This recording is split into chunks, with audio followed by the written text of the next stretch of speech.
ድኅነተ ሥጋ ድኅነተ ነፍስን እያማለድሽ የምታሰጥ ክብርን የተመላሽ ቅድስት ሆይ ደስ ይበልሽ። ሁልጊዜ ድንግል የምትሆኚ አምላክን የወለድሽ የክርስቶስ እናቱ ኃጢአታችንን ያስተሰርይልን ዘንድ ወደ ልጅሽ ወደ ወዳጅሽ ወደ ላይ ጸሎታችንን አሳርጊ።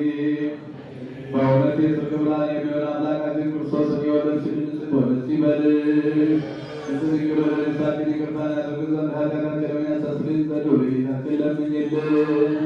በእውነት ለሰው ወገን አማላጅ የምትሆኚ አምላክን የወለድሽ ንጽሕት ቅድስት ድንግል ማርያም ሆይ ደስ ይበልሽ። የኃጢአታችንን ስርየት ይሰጠን ዘንድ በልጅሽ በክርስቶስ ፊት ለምኝልን። በእውነት ድንግል የምትሆኚ ንጽሕት ድንግል ሆይ ደስ ይበልሽ። የባህርያችን መመኪያ ሆይ ደስ ይበልሽ። አምላካችን አማኑኤልን የወለድሽልን ሆይ ደስ ይበልሽ። በጌታችን በኢየሱስ ክርስቶስ ፊት እውነተኛ አስታራቂ ሆነን ታሰሪን ዘንድ እንለምንሻለን። ለነፍሳችን ይቅርታን ያደርግ ዘንድ ኃጢአታችንን ያስተሰርይልን ዘንድ ክርስቶስ ተንሥአ እሙታን ሞተ ወኬሎ ለሞት ለእለ ውስተ መቃብር ወበዕለተ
Hallelujah.